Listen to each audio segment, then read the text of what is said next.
আল্লাহ পাক রব্বুল আলামিন বললেন,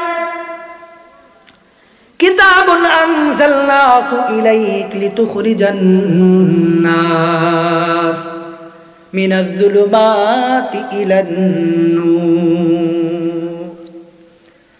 আল্লাহ পাক রব্বুল আলামিন বলেন, ও আমার নবী শুনেন, আমি যুগে যুগে উম্মতদেরকে যেমনি ভাবে নবী পাঠিয়েছি আবার কিতাবও পাঠিয়েছি। জমিনের মধ্যে যেমন আপনি ছাড়া অন্যান্য নবী, সকল নবী ছিল একরকম, আপনি আমার হাবিব হলেন আরেক রকম। সুবহানাল্লাহ কয় না? বাবা আদম আলাইহিস সালাতু ওয়াস সালাম থেকে নিয়ে আমাদের আগের সমস্ত উম্মত ছিল একরকম। বন্ধুরা আমার, আপনি আমি যেই নবীর উম্মত, এই উম্মত আরেক রকম, ঠিক কিনা বলেন?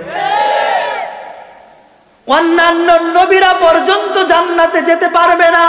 মুহাম্মদ জান্নাতে যাওয়ার আগ পর্যন্ত অন্যান্য নবীর কোন উম্মত জান্নাতে যেতে পারবে না, মুহাম্মদ নবীর উম্মত জান্নাত উদ্বোধন না করা পর্যন্ত। আমরা ওই নবীর উম্মত। এখন কিছু মানুষের মাথা এতটাই বিগড়াইছে, একদিকে নবী ডেকে ডেকে বলে, এ আমার উম্মত শোন, তোরে জান্নাতে নেওয়া লাগলে আমি নবী নিব, আয় আমার জান্নাতের পথে আয়, আমি রাসূল তোরে ডাকি। আর একদিকে একজনে ডাক দেয়, বাজান কান্দে নৌকা লও। কপাল পুরা মুসলমান নবীর ডাক ভুলা গিয়া নৌকার ডাকে সাড়া দেয়। ইতিহাস গেছে না গেছে না? এ বন্ধু শোনো, তোমরা আগেও টাকে উঠতে, এখনো উঠো। আগে তোমাদেরকে টাকে তুলতো নৌকা, এখন তোমাদেরকে ট্রাকে তুলে ধানের শীষ। সকল ট্রাক গুলোকে লাত্তি দাও, আমার রসুলের টাকের ভিতরে উঠে যাও। তো লাভ কি? আগেও টাকে উঠতে, এখনো টাক। আগেও 200 পাইতো, এখনো 200। আগেও যেরকম গুস্ত ছাড়া বিরিয়ানি দিত, ওইটাই দেয়ই না। আসলে ক্ষুধা তো অনেক বেশি। তো যেটা বলছিলাম শুনেন, আল্লাহ পাক রব্বুল আলামিন বলেন, নবী অন্যান্য সকল নবী একদিকে, আপনি আমার নবী আরেকদিকে। সুবহানাল্লাহ। হাবিব, আমার সমস্ত নবীরা আমি আল্লাহকে পাওয়ার জন্য পাগল। তারা আমার কাছে একটু সময় চাই আমি আল্লাহর সাথে কথা বলার জন্য। নবী আমার, আমি আরশে আজিমের মালিক আল্লাহ তাকায়া থাকি, কখন হাবিব আপনার সাথে আমি একটু আলাপ করার সুযোগ পাই। আরে মিয়া, না চাইতে ওই নবীর উম্মত বানায়া দিছে আমার মতো নগণ্য কপাল পুরাকে। অথচ নবী চিনলাম না, নবী আমাকে কি করতে বলে, নবী কি রেখে গেছেন আমার জন্য জানলাম না। শুধু জীবনটা পার করলাম, জয় বাংলা জিতবে আবার নৌকা, ঠিক কিনা কোন? এই সেই আলতু ফালতু স্লোগান তুলতে পারলাম না। আমার নেতা, তোমার নেতা বিশ্ব নবী মুস্তাফা। দুনিয়ার সকল তন্ত্র মন্ত্র বাদ দাও, তুমি যারে নেতা বানাইতে চাও খুঁজে দেখো জীবনে মুত্তে পানি লইছেনি। মুহাম্মদ রে নেতা বানাও, মুহাম্মদ জান্নাতে যাবে তো তোমাকে ছেড়ে যাবে না। নবী আমার বলেন, মান আহাব্বা সুন্নতি ফাকাদ আহাব্বানি ওয়া মান আহাব্বানি কানা মাই ফিল জান্নাহ। নবী বলেন, উম্মত তুমি যদি সুন্নত হিসাবে আমি রাসূলকে আঁকড়ে ধরো, আমি নবীকেই আঁকড়ে ধরা হলো, আর আমি নবীকে যে মহব্বত করবে, আঁকড়ে ধরবে, শোনো, কানা মাই ফিল জান্নাহ, ওই উম্মত আমি রাসূলের সাথেই জান্নাতে থাকবে। আল্লাহ বলেন, নবী শুনেন, আপনার আগেও আমি অনেক কিতাব দিয়েছি, তবে আপনাকে যে কিতাব দিছি এটার মতো না, ঠিক কিনা গহন? দুনিয়ায় আল্লাহর কিতাব অনেক আছে, আল্লাহ ছাড়া গায়রুল্লাহদের কিতাবও অনেক আছে। বন্ধুরা আমার, ইতিহাসবিদগণ লেখে মুহাম্মাদের উপরে নাজিলকৃত আপনার আমার মহাদৌলত আল কোরআন, আল্লাহর এই কিতাব কোরআন যেই পরিমাণের তিলাওয়াত করা হয়, গোটা দুনিয়ার সৃষ্টির পর থেকে কিয়ামত পর্যন্ত দ্বিতীয় এমন আর কোনো কিতাব নাই যেটা অত বেশি তিলাওয়াত করা হয়। কিন্তু আমরা কপাল পোড়া অনেক মুসলমান এমন আছি, দিন চলে যায়, সপ্তাহ চলে যায়, মাস চলে যায়, এমনকি অনেকের জিন্দেগিও চলে যায়। এমন অনেক লোক পাওয়া যাবে বয়স হয়েছে 50 বছর, একদিনও আল্লাহর কোরআন ধরে 2 মিনিট পড়ার সুযোগ হয় না।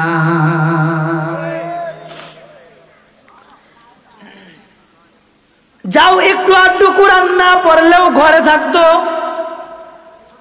এখন জমানা আপডেট হয়েছে, শ্বশুর বাড়ির টিভি এই কোরআনটাও বাইর করে দিছে, ঠিক কিনা কোন?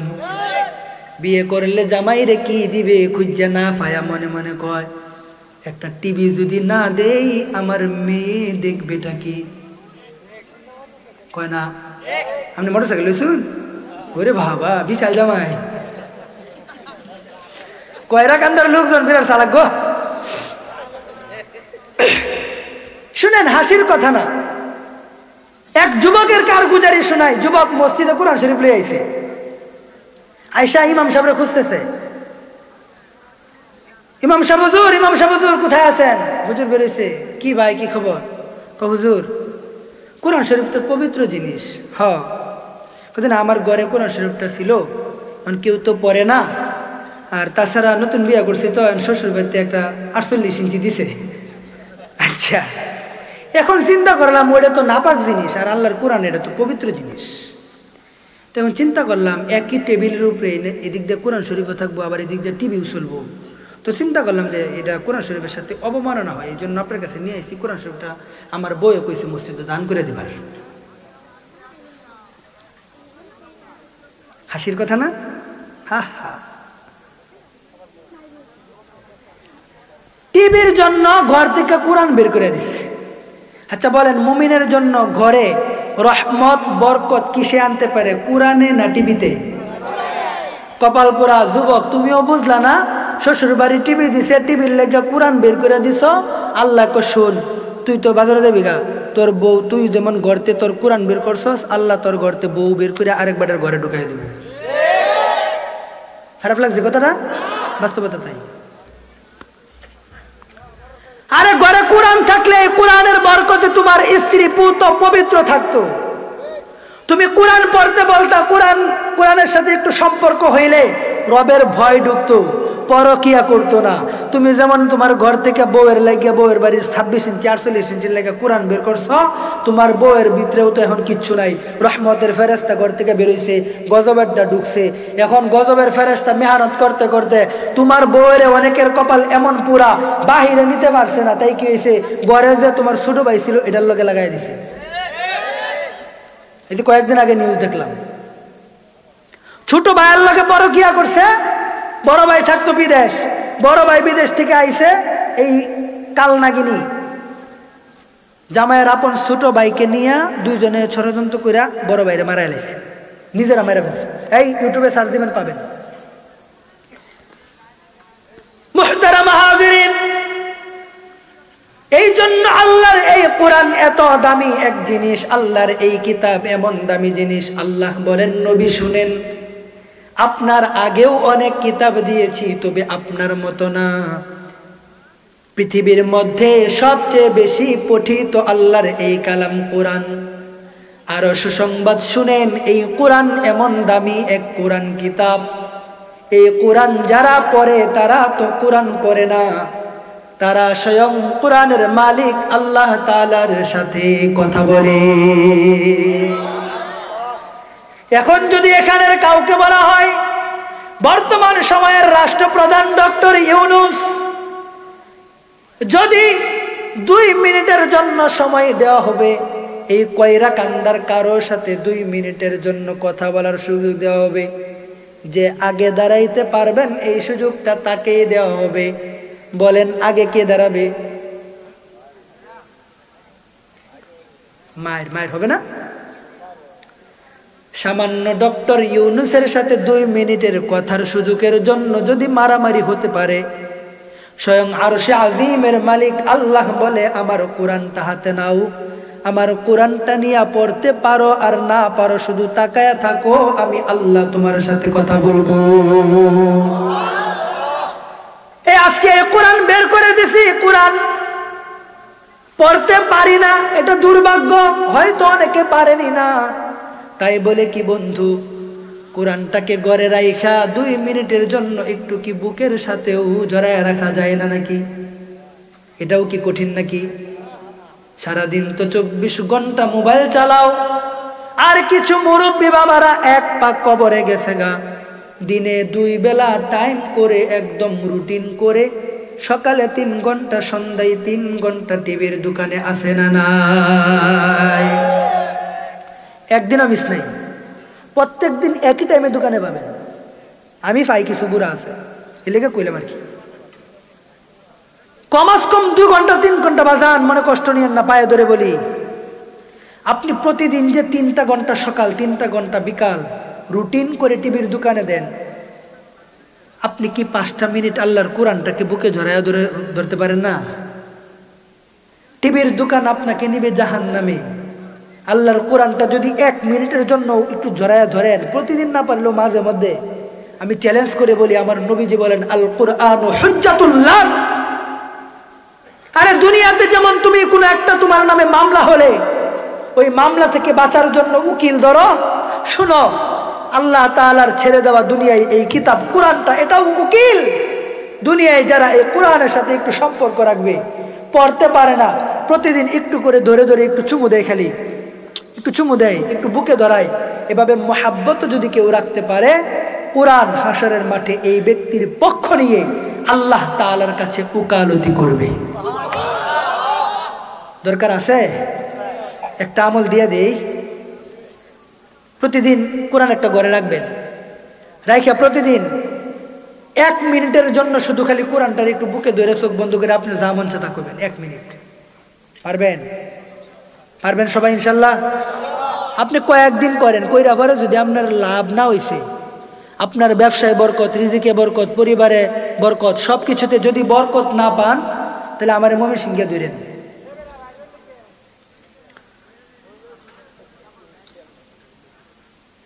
এমন এমন মুরব্বী বাবাগুলো এই রুটিন করে যেগুলোর দাড়ি পাইকিয়া ঠ্যাং একটা কব্বর গেছে গা, ঠিক কিনা কোন? আপনি যদি জিজ্ঞেস করেন দাদা কেমন আছেন, না রে ভালো না, 1 পা কব্বর গেছে গা। তো দাদা 1 পা কব্বর গেছে গা, প্রতিদিন দেখি রুটিন করে দোকানে মসজিদে দিয়ে যান না, সময় কাটে না। জব তো আপনি যেটা কইছেন এটা কতটুকু সত্য জানি না, জব একটা আমি যেটা পাই এটা কই, এটি জব দে জামা নষ্ট, চল ভালো না, তুই মাসি কইছে, হাসেন না বাজার। এখন জামা ভালো না কিনলে কে কইছে? কারণ এই বুইরা, এটা বুইরা হয়েছে না, এটা শয়তান হয়েছে। এখনো বুইরা রাগ করেন না বাজান, আবারও বলতেছি, নবী আমার বলে শুনো, তোমার মাথায় যখন চুল পেকে যায় চুল তুলো না। আমরা চুল পাকলে পরে সেলুনে গিয়ে কই না দেখে দেখে তুলে দে, এটা নিষেধ। কেন নিষেধ নবীজি তাও বলে দিয়েছেন, শোনো যখন তোমার চুল পেকে যায় চুল তুলবা না। কেন? কারণ তোমার চুল পাকা ধরছে মানে আল্লাহর দরবারে তোমার দাম বাড়া শুরু হয়েছে।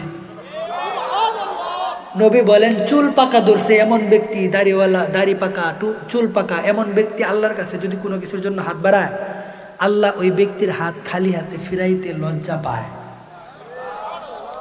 পাকা চুল আর কারো 1-2টা পাকলে তুলবেন? তো মুরব্বী বাবাদেরকে কেন বলছিলাম, আপনার চুল পেকে গেছে, দাড়ি পেকে গেছে, আরো কিছু পাকছে, এটা কইতাম না। তো আপনার এগুলো পাকছে মানে কি আল্লাহর দরবারে আপনার দাম বাড়ছে। আল্লাহ যে আপনার দাম বাড়াইছে, আপনি এটার দামটা দিলেন কি? আপনি তো আল্লাহর ঘর মসজিদ তো টিভির দোকানে বসে থাকেন। ওই যে কইছে ঠিক, এত মুসলমানই মনে করছে না।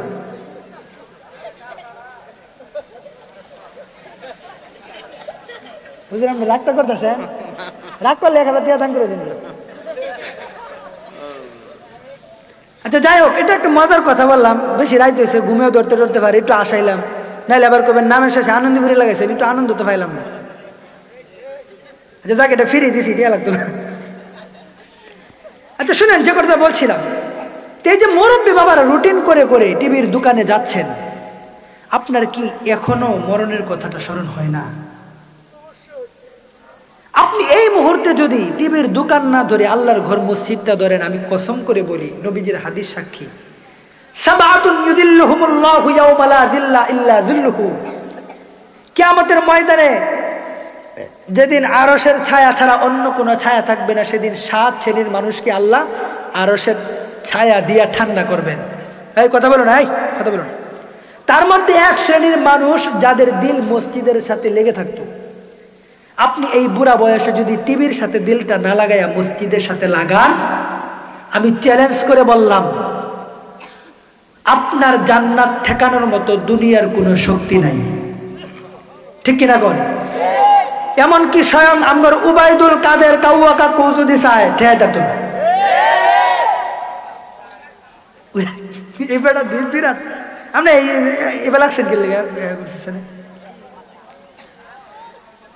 তাহলে এই শেষ বয়সে যারা আছেন, আপনাদের পায়ে হাত রেখে আমার একটা অনুরোধ, কোনো স্বার্থ নাই, আপনারা হাদিয়াও দিতেন না, আমার একবেলা দাওয়াত দিয়ে খাওয়াইতেন না জানি, কিন্তু আমি কোনো স্বার্থের জন্য শুধু আপনাদের পায়ে হাত রেখে বলতেছি, আজকের পর থেকে টিভির দোকানটা ছাড়েন, আল্লাহর ঘর মসজিদটা ধরেন। পারবেন ইনশাল্লাহ? পারবেন ইনশাল্লাহ? আল্লাহ তাআলা কবুল করুন, সকলে বলে আমিন। মুহতারাম হাজিরিন, এবার আল্লাহ বলেন, নবী শুনেন, আপনাকে যেই কিতাবটা দিয়েছি আমার পাঠানো সকল কিতাব থেকে ভিন্ন। কেমন ভিন্ন? আমার আল্লাহ বলেন, নবী আপনাকে যেই কিতাব কোরআনটা দিয়েছি, এটার মধ্যে আমি আল্লাহ আলাদা একটা পাওয়ার ঢুকায়া তারপর আপনাকে দান করেছি। কি পাওয়ার ঢুকায়া দিয়েছেন? নবী আমার বিভিন্ন হাদিসের মধ্যে ব্যাখ্যা করেছেন। আল্লাহ বলেন, ও নবী শুনেন, লিতুখরিজান নাসা মিনাজ যুলুমাতি ইলান নূর, এই কিতাবের মধ্যে আমি আল্লাহ এমন এক পাওয়ার ঢুকাইছি, এই কিতাবকে যারা মহাব্বত করে, কিতাবের সাথে যারা সম্পর্ক রাখে, এই কিতাবের সাথে যারা ভালোবাসার সম্পর্ক রাখে, এই কিতাবের কাছাকাছি যারা আসে, এই কোরআনের এমন পাওয়ার, আল্লাহর এই কোরআন তাদেরকে টেনে টেনে টেনে টেনে অন্ধকার থেকে বের করে আলোর পথে উঠায়া দেয়। তার মানে শর্ট করে দিচ্ছি, সর্বোচ্চ 5 মিনিট। আল্লাহর কোরআনের এই আয়াত সাক্ষী দেয়, যার জীবনে কোরআন আছে তার জীবনে আলো আছে। ঠিক কিনা বলেন? যার জীবনে কোরআন নাই বন্ধু, তার জীবনে আলো নাই। তবে এই আলো এই দুনিয়ার চর্মচক্ষু দিয়া ধরা না পড়লেও হাসরের মাঠে তুমি সেই আলোর দাম বুঝতে পারবে। ঠিক কিনা বলেন? তো যেটা বলছিলাম, সর্বশেষ কথা বন্ধু বুঝো, তুমি যদি জেনারেল লাইনে শিক্ষিত হয়ে একদম দুনিয়ার সর্বোচ্চ সীমানায় পৌঁছে যাও, তুমি আল্লাহর কোরআনের এই কথাটাকে মনে প্রাণে বিশ্বাস করো যে কোরআন যার জীবনে নাই তার জীবনে আলো নাই, তুমি সেটা যত বড় শিক্ষিতই হও, তবে এই আলো দুনিয়ার চক্ষু দিয়ে না বুঝলেও ইমানের চক্ষু দিয়ে তাকাইলে ঠিকই বুঝতে পারবা। দুনিয়ার জীবন পাড়ি দিয়ে ফেলবা, কিন্তু হাসরের মাঠে গিয়ে দেখবা আল্লাহর কোরআনের এই আলোর জন্য তুমি এখন অন্ধকারে পড়ে আছো। ঠিক কিনা বল? তো যেহেতু আলোচনার সময় গুছিয়ে ফেলছি, ভাই আমার চলে আসছে, সুন্দর কথা বলবেন, বিভিন্ন মন্ত্রগুলো পড়লে ভালো লাগে না? মনোযোগ দিয়ে শুনবেন। আমি দোয়া করলাম আমার ভাইয়ের জন্য, আল্লাহ তাআলা উমর ফারুক ভাইয়ের হায়াতে অনেক বারাকা দান করুন, নুরুল ইসলাম ভাইয়ের হায়াতে অনেক বারাকা দান করুন। আপনাদের এলাকার আর একটা সন্তান, আমার খুব স্নেহের মহাব্বতের ছোট ভাই সমতুল্য, আমার ইসলামী সঙ্গীতের ছাত্র নুরুল ইসলাম, আল্লাহ তাআলা তার হায়াতেও বরকত দান করুন, সকলে বলেন আমিন। তো এখন আমার সর্বশেষ বার্তা, এই কথাটা মনে ঢুকায় নেন, কোরআন আছে যার জীবনে আলো আছে তার জীবনে, কোরআন নাই যার জীবনে আলো নাই তার জীবনে। ঠিক কিনা বলেন? এখন এই কথাটাকে কপি করে আমি শেষ করব আলোচনা। যার জীবনে কোরআন আছে তার জীবনে আলো আছে, যার জীবনে কোরআন নাই তার জীবনে আলো নাই। এজন্য আমরা এই কথাও বলতে পারি, যেই পরিবারে কোরআন আছে ওই পরিবারে আলো আছে, যেই পরিবারে কোরআন নাই ওই পরিবারে আলো নাই। ঠিক কিনা বলেন? যেই সমাজে কোরআন আছে ওই সমাজে আলো আছে, যেই সমাজে আল্লাহর কোরআন নাই ওই সমাজে আলো নাই। ঠিক কিনা বলেন?